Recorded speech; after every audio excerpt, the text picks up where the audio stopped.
Евангелие паводле Мацвея.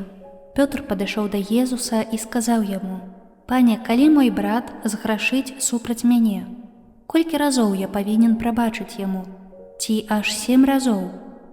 Езус адказаў яму: «Не кажу табе, што аж 7 разоў, але ажно 77 разоў». Таму валадарства нябеснае падобнае да караля, які захацеў разлічыцца са сваімі слугамі.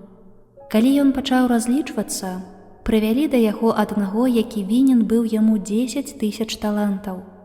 Паколькі той не меў чым заплаціць, то гаспадар загадаў прадаць яго і жонку, і дзяцей, і ўсё, што ён меў, і заплаціць. Тады, упаўшы, слуга кланяўся перад ім і казаў: «Будь великодушны да мяне, і ўсё табе аддам». Гаспадар, злітаваўшыся над гэтым слугой, адпусціў яго і дараваў яму доўг. А калі гэты слуга выйшаў, знайшоў аднаго з сабратоў сваіх, які вінен быў яму 100 дынараў, і, схапіўшы яго, душыў, кажучы: «Аддай мне, што вінен».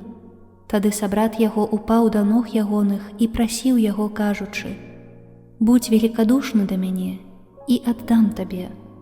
Аднак той не захацеў, але пайшоў і пасадзіў яго ў вязніцу, пакуль не аддасць доўгу. Ягоныя сабраты, убачыўшы, што здарылася, засмуціліся вельмі і, прыйшоўшы, расказалі гаспадару свайму ўсё, што сталася. Тады гаспадар паклікаў яго і сказаў: «Нягодны слуга, увесь твой доўг я дараваў табе, таму што ты папрасіў мяне. Ці ж не належала і табе змілавацца над сабратам тваім, як і я змілаваўся над табою?» І, разгневаўшыся, гаспадар ягоны аддаў яго катам, пакуль не верне яму усяго доўгу. Так і Айцец мой нябесны зробіць вам, калі кожны з вас ад сэрца не даруе брату свайму». Сказаўшы гэтыя словы, Езус пакінуў Галілею і прыбыў у межы Юдэі на другі бок Ярдана.